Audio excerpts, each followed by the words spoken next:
entering into this business or becoming a performer or becoming an artist of any kind really is more of a calling.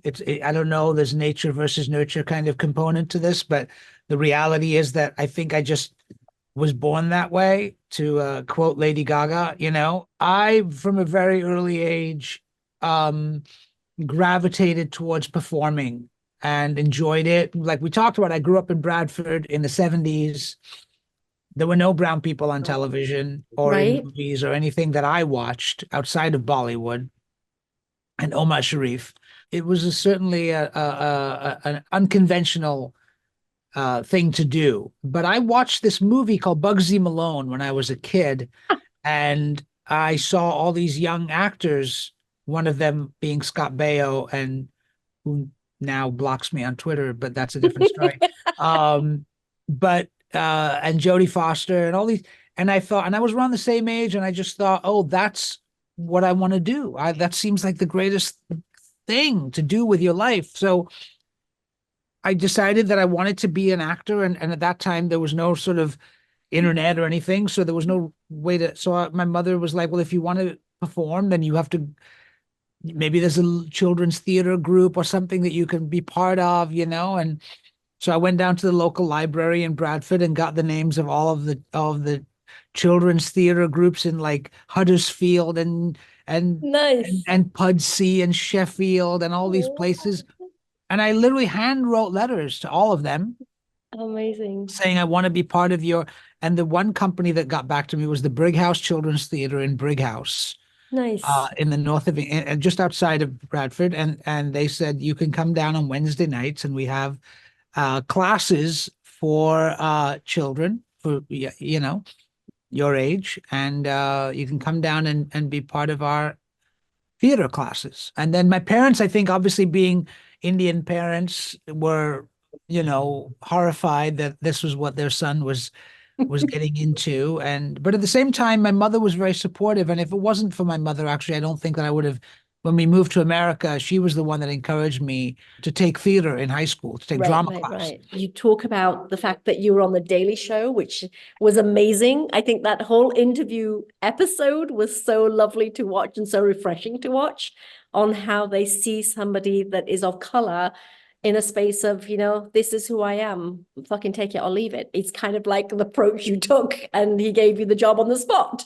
Oh yeah, it was ultimately like one of the biggest moves of my career. The Daily Show is what made me go from an actor who people sort of recognize from a project or something to actually being an actor who people knew my name. I got that job because it was just an audition that they called me, and I didn't actually want to even do it. I just found out that my ex-girlfriend had gotten engaged, and so I was very depressed, and I was writing a letter to her, and this whole thing. I was having this very kind of this moment of like self-reflection on my life and what I had done and what I had achieved and how I couldn't maintain relationships and all this stuff. And then suddenly I got this call, like they want you to come and audition for the Daily Show. And I was like, yeah, not today. I think maybe tomorrow. And they were like, well, if you don't go today, it's done. I literally just threw on a suit and tie, went down to the Daily Show studios, which is not far from where I lived at the time. And there was Jon Stewart, and I auditioned for him. And with him, I did really just my best Stephen Colbert impression. I didn't really have, I didn't know what else to do. And John hired me right on the spot. He just said, "You're going to be on the show, and you're going to be on the show tonight." And Holy so crap. it was one of those days, August 9th, 2006, where my life changed in an instant. And that really did start the journey of the next 8, 9 years, where suddenly I was on a show that was very much part of the zeitgeist. It brought a spotlight onto me that I hadn't ever had before. It brought attention to my work, got other movie roles like The Internship and The Last Airbender with M. Night Shyamalan, and all that stuff came because people knew me from The Daily Show. And it led to a lot of other positive things career-wise in my life. And then you create this show, Evil, which is, you're part of a show that kind of has got some depths and breadths that really are all about human beings and life and what people think and how people think and how people process and the realities of that. I'd love to kind of learn a little bit about that journey. One thing I will say that I have a tremendous gratitude for the fact that I've gotten to work with tremendous people over the years. I pinch myself sometimes at the kind of creators and collaborators that I've gotten to work with. Everybody from Ismail Merchant to Jay Roach, and now to Robert and Michelle King, who created Evil, and people who have really elevated my artistry and my creativity. And that has been the greatest thing that I can think of, is that like the remarkable people that I've gotten to work with and gotten to learn from and gotten to incubate in their creativity and learn from them. And when I got Evil, I actually was in London when I got the audition. I was doing a show called This Way Up, and that was a show that I also got to work with remarkable Aisling Bey, who was a wonderful British Irish comedian, and Sharon Horgan, who people know from Catastrophe. And so I got to work on this remarkable show called This Way Up. And I was out in London, and they got the call from Mark Sachs to audition and for this show called Evil. And you read a lot of scripts, and right. a lot of them are shit, if I can say that. And then I read this one, and I was like, oh, this is really interesting and really kind of good and weird and weird. surreal. And it was also a part that I hadn't ever encountered before, in terms of like somebody thinking of me for that role. Because, as a brown actor in Hollywood, you get to play a lot of like sort of doctors and tech heads and things like that. You never get to play a man who is intelligent and a scientist, as Ben is on Evil, but also has sexuality and also has masculinity. And that is something that gets taken away from brown actors, especially brown men on television and in movies, where you become desexualized, just like I think brown women sometimes are over-sexualized. Brown men get desexualized, and the realm of being sexual and masculine and all of those things is left for white men. So this was a role that was originally written for a white character. I auditioned in London originally, and then I came to New York, and Mark Sachs had me meet with Robert and Michelle King.